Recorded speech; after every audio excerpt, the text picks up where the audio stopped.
আল্লাহ রাব্বুল আলামিন বলেন, ওমিনান নাসি মান ইয়াকুলু আমান্না বিল্লাহি ওয়া বিল ইয়াউমিল আখির ওয়া মা হুম বিমুমিনিন। মানুষের মধ্যে কিছু মানুষ আছে যারা বলে ঈমান এনেছি, পরকালকে বিশ্বাস করে নিয়েছি, কিন্তু তারা প্রকৃত মুমিন নয়।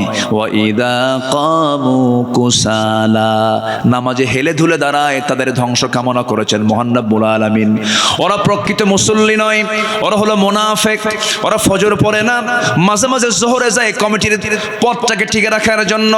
ফাওয়াইলুল লিল মুসাল্লিন আল্লাযীনা হুম আন সালাতিহিম সাহুন আল্লাযীনা হুম ইউরাউনা ওয়া ইয়ামনাউনাল মাউন। জোরে বলুন আল্লাহু আকবার।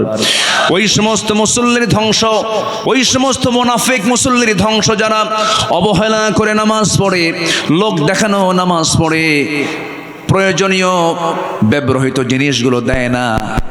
প্রতিবেশী চলে গেছে, দাটা দাও তো দাটা দেয় না, কাশি দাও তো কাশি দেয় না, এমন প্রতিবেশী মনে হয় বাগমারায় নাই। আসতে বলবেন না, আছে না নাই বলেন। প্রতিবেশীকে যে কষ্ট দেবে আল্লাহ তাকে জান্নাত দেবেন না। আমার রাসূল বলেছেন, আমার উম্মতের যদি কষ্ট না হতো, প্রতিবেশীকে আমি সম্পত্তির ওয়ারিস বানায় দিতাম। ওয়ায়ামনাউনাল মাউন।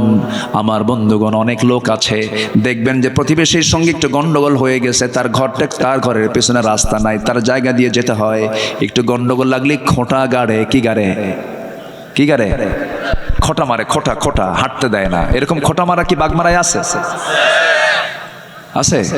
জমিনটা কার? আজ থেকে জমিনটা কার? আর ওই খোঁটা গেড়ে বাধা দিল কার বান্দাকে? বলেন কার বান্দাকে? তাহলে জমিনও আল্লাহর, বাধা দিল আল্লাহর বান্দাকে। তুমি কত বড় শক্তিশালী হয়েছ, করা যাবে না এগুলো। পৃথিবীর কোনো মানুষের ক্ষমতা নাই বান্দাকে আটকিয়ে রাখে। বান্দা রাস্তা কখনো বন্ধ করতে পারে না। রাসূল বলেছেন, যে ব্যক্তি কারোর জন্য রাস্তা বের করে দিবে, আল্লাহ তার জন্য জান্নাতের রাস্তা বের করে দিবেন। জোরে বলেন সুবহানাল্লাহ। আমি কোরআন চর্চা করে যতটুকু বুঝেছি, আমি যতটুকু ভাঙ্গা চোরা, এলেম কালাম তো তেমন নাই। মানুষ আমার ডাকে, শুধু বসায় দেয় বড় জায়গায়, কিন্তু সেই বড় জায়গার যোগ্যতা আমি রাখি না। আমি আব্দুল্লাহ আমিন, খুবই ছোট নগণ্য আদনা একজন গোলাম। কিন্তু ছোট্টবেলায় বাবার সঙ্গে যখন হাটে যেতাম, আগে ওই মিটারে মাপ হতো না, ডিজিটালে মাপ হতো না, আগে মাপ হতো দাড়ি পাল্লায়। তো দাড়িপাল্লার বাটখারাগুলো মেলাগুলো থাকতো। সবচেয়ে বেশি বড় ওজন যেটা 10 কেজি, নিচে 5 কেজি, তার উপরে 2.5 কেজি, তার উপরে 2 কেজি, তার উপরে 1 কেজি, তার উপরে 1000 গ্রাম, তার উপরে 500 গ্রাম, তার উপরে এরপরে 200 গ্রাম, 100 গ্রাম, 50 গ্রাম, 25 গ্রাম। সেই ওই 25 গ্রামটা সবার উপরে রাখে, আমি হলাম সেই মাত্র 25 গ্রাম। কিন্তু সবাই আমাকে উপরে রাখে। কিন্তু এলেম কালাম তেমন ওজন টোজন নাই, এলেম কালাম তেমন নাই। কিছু কথা বলি, কিন্তু চেষ্টা করি কোরআনের মূল নির্যাস কথা বলার জন্য। কারণ আল্লাহ তাআলা আমার এই কথার ব্যাপারে একদিন প্রশ্ন করবেন কিনা বলেন। করবেন কিনা বলেন। আল্লাহর কসম, দিল থেকে কথা বলার চেষ্টা করি। দয়া করে ফজর নামাজকেও ছাড়বেন। ফজর নামাজ ছাড়লে সে কিসের কাতারে চলে যাচ্ছে বলেন? কিসের কাতারে চলে যাচ্ছে? তাহলে আমরা কাফিরুন হব, মুনাফিকুন হব না মুমিনুন হব বলেন? তাহলে আজকে কোন সূরা শুনতেছি? কাফিরুন কি কাফের হওয়ার জন্য শুনতেছি? কি হওয়ার জন্য? মুমিন হওয়ার জন্য। আমার বন্ধুগণ, একটু মনোযোগ দিয়ে কথাগুলো শুনুন। আমি কেন আল্লাহর গোলামি করব না? আল্লাহ আমাকে কোনো কিছু দিতে তো কৃপণতা করেন নাই। যা দরকার তাই দিয়েছেন। চোখের জায়গায় চোখ দিয়েছেন, কানের জায়গায় কান দিয়েছেন, নাকের জায়গায় নাক দিয়েছেন, হাড়ের জায়গায় হাড় দিয়েছেন, হাতের জায়গায় হাত দিয়েছেন, পায়ের জায়গায় পা দিয়েছেন। মাথার চুল থেকে শুরু করে নিয়ে পার গোড়ালি পর্যন্ত একটু তাকায় দেখেন তো, আমার আল্লাহ আমাকে আপনাকে দিতে কি কোথাও তিনি কিছু বাদ রেখেছেন? রাখছেন? কিছু বাদ রাখছেন? তা আমি বাদ রাখি কেন? ফজর নামাজ কেন বাদ দেই? আমাকে বাদ রাখা যাবে না। এই চোখ, এই নাক এবং এই গলা এবং এই কান, পদ্মা, মেঘনা, যমুনা যত বড় তার চাইতে বড় বানায় দিয়েছেন। যেরকম সুবহানাল্লাহ। এই চোখের মধ্যে আল্লাহ পাক কত কি দিয়েছেন। প্রতি মিনিটে মানুষ গড়ে 15 থেকে 20 বার পলক ফেলে। এই পলক শুধু পড়েই না, প্রতিটা বার পড়ার সময় অস্ত্র থেকে লিকুইড ছড়িয়ে দেয় পুরো চোখে। এর ফলে চোখ থাকে আর্দ্র, ধুলাবালি, ক্ষতিকর জীবাণু থেকে মুক্ত। পলক হলো চোখের চোখের প্রাকৃতিক ওয়াইফার, যা ঘুমের মধ্যেও চোখের সুরক্ষা নিশ্চিত করে। প্রতিদিন আমাদের চোখে গড়ে 1 মিলিলিটার অশ্রু তৈরি হয়, যা স্বচ্ছ অথচ অত্যন্ত কার্যকর এক তরল পদার্থ। এই অশ্রুর মধ্যে থাকে লাইসোজাইম নামের এক প্রাকৃতিক অ্যান্টিবায়োটিক, যা চোখকে ব্যাকটেরিয়ার আক্রমণ থেকে রক্ষা করে। যখন হৃদয় বেদনায় ভরাক্রান্ত অথবা আত্মা আল্লাহর ভয়ে ভালোবাসায় কাঁদে, তখন চোখ থেকে অশ্রু গড়িয়ে পড়ে। সেই অশ্রুগুলো আবার চোখের বাইরের অংশের পুষ্টি অক্সিজেন সরবরাহ করে, কারণ চোখের কর্নিয়াতে রক্তনালী থাকে না। তাই চোখের জল চোখকে রক্ষা করে শুকিয়ে যাওয়া, ক্ষয়, ব্যাকটেরিয়ার সংক্রমণ থেকে। আল্লাহু আকবার বলা যাবে না ভাই? জোরে করে আল্লাহু আকবার। এই যেখানে কয়েকশো ক্যামেরা আছে, এই ক্যামেরার যেমন চোখ আছে, এ আমাকে ধারণ করছে, আমাকে ক্যাচ করছে, আমাকে ধারণ করে এটাকে সাপ্লাই দিচ্ছে। আমাদের চোখে, দু চোখে, প্রত্যেক ব্যক্তির দু চোখে প্রায় 27 কোটি 40 লাখ ফটো রিসেপ্টর নামক নিয়োজিত শ্রমিক আল্লাহর হুকুমে 24 ঘন্টা কাজ করছে। 27 কোটি 40 লাখ, 27 কোটি 40 লাখ। যখন আলো আপনার চোখে গিয়ে পড়ছে, যখন ফটো রিসেপ্টর কাছে চলে যাচ্ছে, তখন ফটো রিসেপ্টর সেটাকে প্রসেসিং করে আপনার অপটিক নার্ভে পৌঁছে দিচ্ছে। সেখান থেকে ইলেকট্রিক ইম্প্যালেন্সের মাধ্যমে সেটা আমাদের ব্রেইনের অক্সিপিটাল ল্যাবে চলে যাচ্ছে। ফলে আমরা দেখতে পাচ্ছি। এই অপটিক নার্ভের কথা শুনলাম আমরা, শুধুমাত্র এখানেই 7 থেকে 70 লক্ষ তারের মতো ফাইবার চোখের পিছনে আল্লাহ পাক রেখে দিয়েছেন। যেরকম সুবহানাল্লাহ। কে দিয়েছেন? আল্লাহ বলছেন আলাম নাজআল লাহু আইনাইন ওয়া লিসানান ওয়া শাফাতাইন। আল্লাহু আকবার বলেন। কান দিয়েছেন কে? কানের মধ্যে ময়লা থাকে না? এই ময়লাকে কি বলে? খোল। গরু খায়? এই খোল সে খোল না, এটা ময়লা, ইয়ারক্স। এই ময়লাটা কাজের ময়লা, এটা অকাজের ময়লা না। যখন কোনো বিয়ারিং যদি জাম লেগে যায়, কোনো চাকার বিয়ারিং জাম লেগে যায়, তখন মিস্ত্রিরা কি করে? গিরিজ দেয়। কি দেয় বলেন তো? গিরিজ অথবা কোনো মোবিল দিয়ে এটাকে প্রসেসিং করে জংটাকে দূর করার জন্য চেষ্টা চালায়। ঠিক তেমনি আমার কানের ভিতরে আল্লাহ পাক যে ময়লাগুলো দিয়েছেন, এটা হচ্ছে আমার কানের গিরিজ। এটাকে ঠিক রেখেছেন। এটা স্বাদ কেমন? এটা কেমন? এটা কি মিষ্টি লাগে না কি লাগে? কি খান নাই? আজকে যা চেক করবেন। কানের যে ময়লা, এটা হচ্ছে তিক্ত। আপনি ঘুমিয়ে পড়েছেন, নিস্তেজ নিথর দেহ পড়ে আছে। আল্লাহুম্মা বিসমিকা আমুতু ওয়া আহইয়া, মরে গেছেন আপনি ঘুমের মধ্যে। কানের মধ্যে যদি কোনো আসুক, জি আলহামদুলিল্লাহ, কানের মধ্যে যদি কোনো কি বলে পিঁপড়া যদি ভুল করে চলে আসে, সেই সময় ওই সমস্ত কানের যে ময়লাটা তিক্ত, ওর মুখে যখন লেগে যায়, সঙ্গে সঙ্গে সে বলে যে আমি ভুল জায়গায় চলে আসছি, বের হয়ে চলে আস। আর যদি মিষ্টি হতো, সব ময়লাগুলো, সব পিঁপড়াগুলো জমা হতো কোথায় গিয়ে?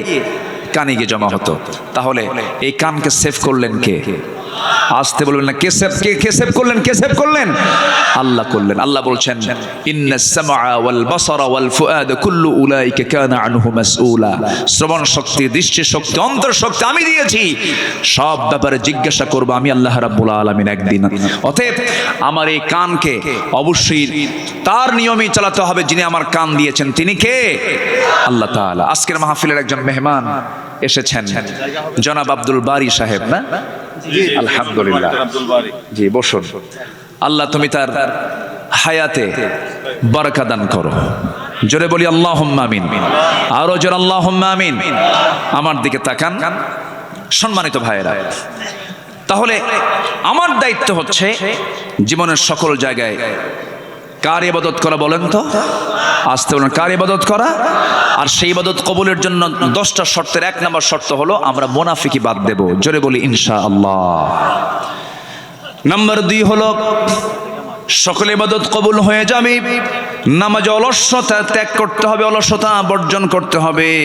আল্লাহ রাব্বুল আলামিন বলছেন, বান্দারে আমার জান্নাত পেতে হলে অলসতা পরিহার করে তোমাকে কেমন নামাজ পড়তে হবে। ওয়াল্লাযীনা হুম আলা সালাওয়াতিহিম ইউহাফিযুন উলাইকা হুমুল ওয়ারিসুন الذين يرثون الفردوس هم فيها خالدون জোরে বলুন আল্লাহু আকবার। যারা নামাজের ব্যাপারে যত্নশীল হবে, নামাজের ব্যাপারে যারা অত্যন্ত যত্ন করে যারা নামাজটা পড়বে, ফজর আজান যখন হয় তার একটু আগ দিয়ে যে সময় ফজর ওয়াক্ত হয় না, এই টাইমটা খুব গুরুত্বপূর্ণ টাইম। আল্লাহ পাক এই সময় ফিস সামাঈদ দুনিয়া, দুনিয়ার আকাশে চলে আসেন। আলা মিন মুস্তাগফিরিন ফাগফির লাহ, কোন ক্ষমা প্রার্থী আছে আমার কাছে ক্ষমা চাবে, মাফ করে দেব। ওই সময় ঠিক ওই সময়টা আবার শয়তানও চলে আসে বান্দার শিয়রে, এসে বলে আলাইকা লাইলুন তবিল, আলাইকা লাইলুন তবিল, তোমার জন্য রাত বড় লম্বা, ঘুমাও ঘুমাও। ওই মাথার চুলের মধ্যে সে তার নখ ঢুকায় দেয়, তার আঙ্গুল ঢুকায় দেয়, বলে ঘুমাও ঘুমাও। ওই সময় শয়তান তিনটা গিট মেরে যায়। ওই তিনটা গিট যদি কেউ ছোটাতে চাও, রাসূল বললেন তিনটা আমল করবে। সেই সময় তোমার আমল হলো মুনাফিকের কাতার থেকে তোমার নামটা যদি মিশে নিতে চাও, ওই সময় তোমার তিনটা কাজ, তিনটা গিট ছোটাবে। তিনটা কাজের মধ্য দিয়ে, তিনটা আমলের মধ্য দিয়ে নাম্বার 1 হলো নিজের পিঠটা বিছানার সঙ্গে থেকে তুমি উঠায় নিবা, পৃথক করে ফেলবা, 1 নাম্বার গিট চলে যাবে। নাম্বার 2, নামাজের নিয়তে ওযু বানাবা, তোমার 2 নাম্বার গিট ছুটে চলে যাবে। এরপরে নামাজের নিয়তে তুমি ওযু বানায়া মসজিদের দিকে রওনা দেবে, কদমে কদমে নেকি লেখা শুরু হয়ে যাবে, নামাজে দাঁড়াবে, নামাজটা আদায় হয়ে যাবে। 24 ঘন্টা শয়তান তোমার কাছে আসার সাহস পাবে না। জোরে কোন সুবহানাল্লাহ। আমার বন্ধুগণ, নামাজটার ব্যাপারে আমরা যত্নশীল হব, জোরে বলি ইনশাআল্লাহ, আরো জোরে বলি ইনশাআল্লাহ। নামাজের মধ্যে মজা পেতে হবে। দুজন সাহাবী আব্বাদ এবং আম্মার, নবীজি দুজনকে সীমানার প্রহরায় নিয়োগ দিয়েছেন। রাত 2টার দিকে, শেষ রাত্রির দিকে ঘুমিয়ে পড়েছেন। আম্মার ঘুমিয়ে পড়েছেন। আব্বাদ বলছেন, ভাই খামাখা দাঁড়ায় থেকে লাভ কি, উনি ঘুমিয়ে পড়েছেন, আমি নামাজে দাঁড়ায় যাই। নামাজে দাঁড়ায় গেলেন। তাহাজ্জুদ পড়ছিলেন, শত্রু তাকে টার্গেট করেছে, দূর থেকে তীর মেরেছে। নামাজরত অবস্থায় তার ডান পায়ে লেগেছে, নামাজ ছাড়েন না। ওই অবস্থায় তিনি রুকু করলেন, সিজদা দিলেন। দ্বিতীয় রাকাতে আবার দাঁড়ান, আরেকটা তীর মেরে দিয়েছে, বাম পায়ে লেগেছে। 2 পা রক্তাক্ত হলো। রক্তের ফিং কেটে গিয়ে ঘুমন্ত সাহাবী আম্মারের গায়ে লাগার সঙ্গে সঙ্গে ঘুম থেকে জাগা পেয়ে বলছেন, আব্বা কি করো, শত্রু তোমাকে টার্গেট করে ফেলেছে। কোনো কথা বলছেন না। রুকু করলেন, সিজদা দিয়া সালাম ফিরে বলছেন, ভাই আমি তো অনেক আগেই টের পেয়েছি, কিন্তু আমি আমার সালাতের ভিতরে এত স্বাদ পাচ্ছিলাম, এত মজা পাচ্ছিলাম, আমার কাছে মনে হচ্ছিল 2টা তীর আমার পায়ে লেগেছে, আরেকটা তীর যদি আমার বক্ষ ভেদ করে যদি আমার জীবনটাও চলে যেত, আমি আমার প্রাণের নামাজ, আমি আমার মোহাব্বতের নামাজ, আমি আমার আল্লাহর সঙ্গে কথা বলা বাদ দিতাম না। জোরে কোন সুবহানাল্লাহ। নামাজের মধ্যে মজা পাওয়ার দরকার আছে না নাই? ইবাদত কবুলের জন্য 10টা শর্ত। মুনাফিকি বাদ দেব, নামাজ অলসতা বাদ দিয়ে দেব। নাম্বার 3 হলো আল্লাহ রাসূলের সঙ্গে চরম অবদ্ধতা, সীমা লঙ্ঘন যদি কেউ করে, তার কোনো ইবাদত কবুল হবে না। ওয়া মাইয়াসিল্লাহা ওয়া রাসূলাহু ওয়া ইয়াতাআদ্দা হুদুদাহু ইউদখিলহু নারান খালিদান ফিহা ওয়া লাহু আযাবুম মুহিন। জোরে বলুন আল্লাহু আকবার। আল্লাহ এবং রাসূলের নাফরমানি করবে যারা, সীমা লঙ্ঘন করবে যারা, আল্লাহ তাকে আগুনে প্রবেশ করাবেন, সে স্থায়ী হবে, তার জন্যই রয়েছে অপমানজনক আযাব। সূরা নিসা আয়াত নাম্বার 14। এই জন্য অবাধ্যতা হওয়া যাবে না, অবাধ্য হব না। আমরা সবাই একমাত্র বাধ্য হব যার, তিনি আমার কে। আসতে বলবেন না, তিনি আমার কে, বলেন আল্লাহ। কি বাধ্যগত সাহাবী ছিলেন, ঈমানটাকে লালন করেছেন। কি পরিমাণ ইমানের গভীরতা থাকলে পরে, কি পরিমাণ ইমানের অবিচলতা থাকলে পরে দুনিয়ার সব কিছু উজাড় করে দিয়েছেন, সব কিছু ছেড়ে দিয়ে তার ইমানটাকে লালন করেছেন, নবীর আনুগত্য করেছেন, আল্লাহর আনুগত্য করেছেন। এই মুহূর্তে একজন সাহাবীর কথা মনে হয়ে গেল। মক্কা এবং মদিনার ঠিক মাঝখান বরাবর তার বাড়ি। এই মক্কা মদিনার ঠিক মাঝখান বরাবর বাড়ি। ইয়াং টকবকে যুবক, বাপ জন্মের পূর্বেই মারা গেছে। জন্মের পরপরই চাচার কাছে মানুষ হয়েছেন সেই সাহাবী। নবীর দাওয়াত তার কানে গেল, কালেমা পড়লেন। চাচার কানে সংবাদ গেছে ভাতিজা কালেমা পড়েছে। সঙ্গে সঙ্গে চাচা ডাক দিয়ে বলে, তলব করে বলে, ভাতিজা শুনলাম তুমি নাকি দিন গ্রহণ করেছো। সঙ্গে সঙ্গে তিনি বলছেন, দিন তো একটাই, সেটা হলো কার দিন? কার দিন বলেন? আল্লাহর দিন। চাচা আমিও কালেমা পড়েছি, আপনিও কালেমা পড়েন। সঙ্গে সঙ্গে চাচা বলছে তুমি কি জানো এটার ফলাফল কি হতে পারে? কি হবে চাচা বলেন? সব সম্পত্তি জোর করে তোর কাছ থেকে নিয়ে নেব, তোকে এত ভালোবাসলাম, তুই এত বড় ক্ষতি করে ফেললি, আমার ধর্ম আমার বাপ দাদা সব শেষ করে ফেললে, তোকে শেষ করে ফেলবো আমি। সঙ্গে সঙ্গে বলছেন ও চাচা, সম্পত্তির আপনি হুমকি দিচ্ছেন, আমাকে জোর করে নিতে হবে না আমার কাছ থেকে, আমি বিনা শর্তে সমস্ত সম্পত্তি দিয়ে দিলাম, তবু আমি ঈমান হারা হব না, নবীর অবাধ্য হব না, আল্লাহর অবাধ্য হব না। ওমাই ইয়াসিল্লাহ ওয়া রাসূলাহু ওয়া ইয়াতাআদ্দা হুদুদাহু, ওমাই ইয়াসিল্লাহ ওয়া রাসূলাহু ওয়া ইয়াতাআদ্দা হুদুদাহু, সেই পক্ষে আমি যাব না, সেই সীমা লঙ্ঘন আমি করব না। সঙ্গে সঙ্গে চাচা তাকে ধরে ফেলে কলার ধরে টান মেরে জামা টেনে ছিলল, জোর করে লুঙ্গিটা পর্যন্ত খুলে নিয়া ঘাড় ধাক্কা দিয়া রক্তাক্ত করে সেই জায়গা থেকে বের করে দেওয়ার পরে বলছে চলে যা। উলঙ্গ হয়ে বাইরে বের হয়ে দুনিয়াটা অন্ধকার দেখছিলেন, মার দরজায় গিয়ে বলছেন মা দরজা খোলো। দরজা খোলা হলো, বলছে মা আমার দিকে তাকাইও না, ঈমান এনেছি, নবীর আনুগত্য করেছি, আমার চাচা আমার পরনের লুঙ্গিটা পর্যন্ত খুলে নিয়েছে। ও মা দেখো তো ঘরের মধ্যে কিছু আছে নাকি? এক খণ্ড কাপড় তাকে দেওয়া হলো, এক খণ্ড কাপড়টা পরে কোনো মতো সতরটা ঢেকে ঢুকে মার কাছ থেকে বলছেন মা বিদায় দিয়ে দাও, দুনিয়ার সব ছাড়বো কিন্তু আমি আমার আল্লাহ রাসূলকে ছাড়বো না। জোরে বলেন সুবহানাল্লাহ। চললাম মদিনার দিকে, মদিনায় রওনা করলেন, মদিনায় চলে গেলেন, পায়ে হেঁটে হেঁটে শীতকাল থরথর করে কাঁপতেছিলেন, গোটা গায়ে শুধু এক খণ্ড কাপড় দিয়ে শুধু সতরটা ঢাকা। নবীর দরজায় গিয়ে নক করলেন, নবীজি দরজা খুলেই দেখেন গায়ে কাপড় চোপড় নাই, ভিতরে ঢুকলেন, নবীর ব্যবহৃত দুটা জুব্বা মোবারক আমার নবী নিজ হাতে দিয়ে বলছেন যুবক জুব্বাটা নাও, তাড়াতাড়ি গায়ে দাও, ঠান্ডা লেগে যাবে তোমার। জুব্বা পরা শেষ করলেন, রাসূল বলছেন যুবক ঘটনা কি? সব খুলে বললেন। সঙ্গে সঙ্গে রাসূল বলছেন ও আব্দুল্লাহ, তোমার চাচা তোমাকে বস্ত্রহীন করে ঘর থেকে বের করে দিয়েছে, আর বিশ্বনবী তোমার জন্য তার নিজের দেহের জুব্বা মোবারক তোমাকে দান করেছে, চিন্তা করো না। ও আব্দুল্লাহ তুমি কি বলতে চাও বলো, তুমি কিছু চাও নাকি? আব্দুল্লাহ বলছেন হুজুর আপনি আমার জন্য একটু দোয়া করে দেন, আমি যেন শহীদ হতে পারি, মৃত্যুর রাজপথ শহীদ যেন হতে পারি। সঙ্গে সঙ্গে আমার রাসূল দুহাত তুলে আকাশের দিকে তাকায় বলছেন ও আকাশের মালিক আল্লাহ, আমার আব্দুল্লাহর জন্য, আমার আব্দুল্লাহর জান মালকে তুমি কাফির বেঈমানদের জন্য হারাম করে দাও। এই কথা বলার সঙ্গে সঙ্গে সাহাবীর মন খারাপ হলো। রাসূল বলছেন ও সাহাবী মন খারাপ করলা কেন হুজুর? দোয়া চাইলাম কি, দোয়া করলেন কি? এই দোয়া তো আমি চাই নাই হুজুর, আমি তো শহীদ হতে পারবো না। রাসূল বলছেন শোনো আব্দুল্লাহ রে, মন খারাপ করো না, তোমার মধ্যে যদি শাহাদাতের চেতনা লালন হয়, এমন তামান্না যদি তোমার ভিতরে লালন হয়, ওয়া ইম্মা তাআলা ফিরাশিহি, তোমার মরণ যদি বিছানা হয়ে থাকে, আল্লাহ রাব্বুল আলামিন তোমাকে শহীদের দরজা আল্লাহ রাব্বুল আলামিন তোমারে দিয়ে দিবেন। জোরে কোন সুবহানাল্লাহ। সঙ্গে সঙ্গে রাসূল বলেন কোরআন হাতে নাও, আসহাবে সফায় চলে যাও। আমার নবীজি পাঠিয়ে দিলেন। এত আবেগী সাহাবী আব্দুল্লাহ চিৎকার মেরে মেরে কাফিরুন পড়েন, চিৎকার মেরে মেরে কুরাইশ পড়েন, চিৎকার মেরে মেরে সূরা মাউন পড়েন, এত জোরে চিৎকার মেরে মেরে পড়ছেন। সাহাবীরা সব বিরক্ত হয়ে নবীর কাছে এসে বলছে হুজুর নতুন একজন সাহাবীর আগমন হলো, কি হয়েছে? এত জোরে জোরে পড়ে আমার ডিস্টার্ব হয়। কে? আব্দুল্লাহ। রাসূল কেঁদে ফেলে বলছেন ও সাহাবীরা রে, আমার আব্দুল্লাহকে তেলাওয়াতে বাধা দিও না, কারণ আমার আব্দুল্লাহ আমার আনুগত্য করতে গিয়ে, আল্লাহর আনুগত্য করতে গিয়ে দুনিয়া সব বিক্রি করে আমার পথ সে ধরেছে। জোরে বলেন সুবহানাল্লাহ। বাধা দিও না। আমার নবীজি মদিনায় থাকাকালীন যুদ্ধের ডাক চলে এলো। আমার নবীজি বলছেন আর আব্দুল্লাহ কোথায়? আব্দুল্লাহকে ডেকে আনো। সঙ্গে করুনি জিহাদের ময়দানে ঝাঁপিয়ে পড়লেন। যুদ্ধ শেষ হলো, অভিযান শেষ হওয়ার পর তিনি ফিরে আসতেছিলেন মদিনার পথে।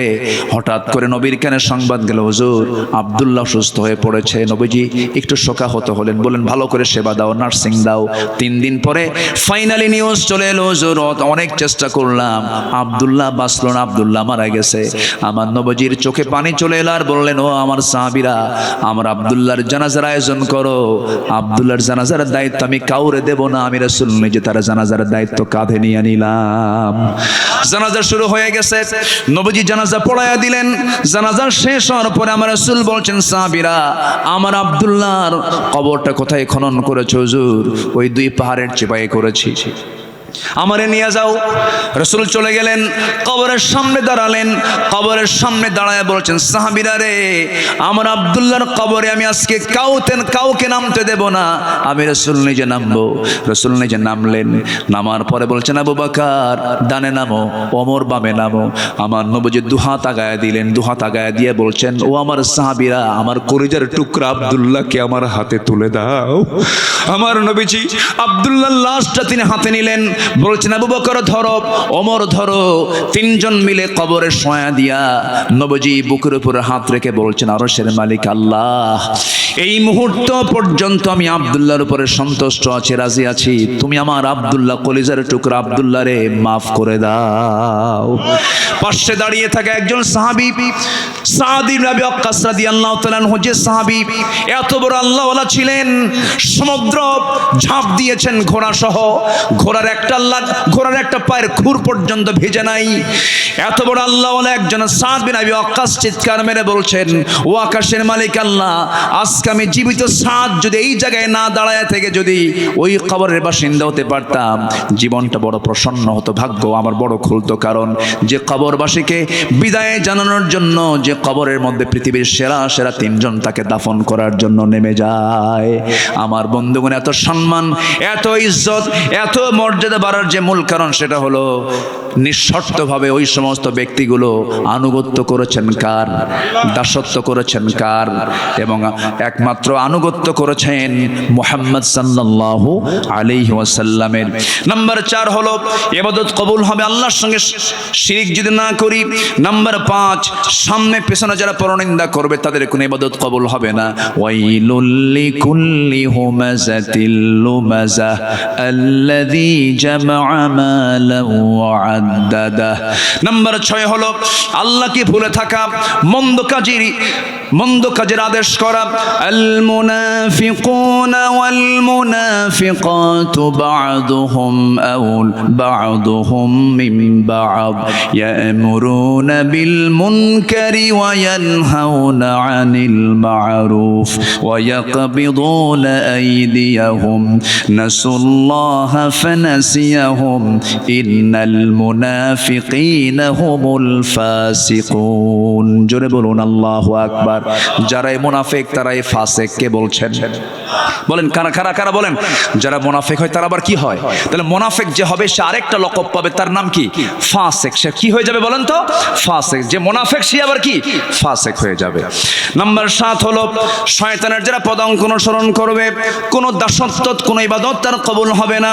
ইয়া আইয়ুহাল্লাযীনা আমানু লা তাত্তাবিউ খুতুওয়াতিশ শাইতান ওয়া মান ইয়াত্তাবিউ খুতুওয়াতিশ শাইতানি ফাইন্নাহু ইয়া'মুরু বিল ফাহশাই ওয়াল মুনকার।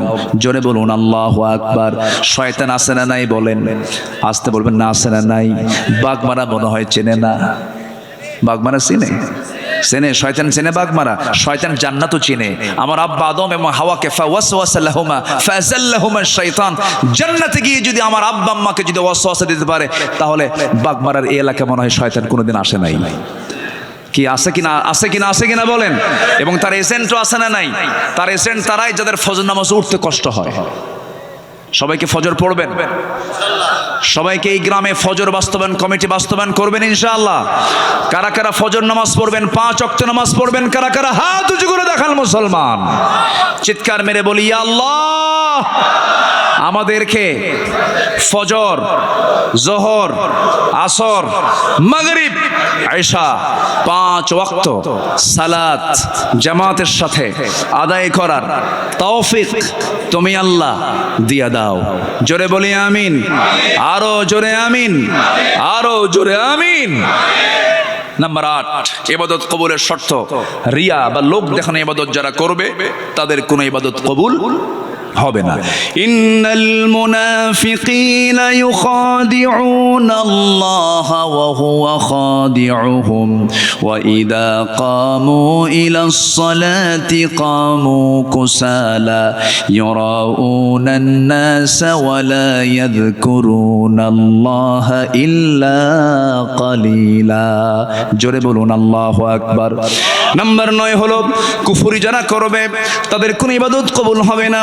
ইন্নাল্লাযীনা কাফারু লান তুগনিয়া আনহুম আমওয়ালুহুম ওয়ালা আওলাদুহুম মিনাল্লাহি শাইআ ওয়া উলাইকা হুম ওয়াকুদুন নার। জোরে বলুন আল্লাহু আকবার।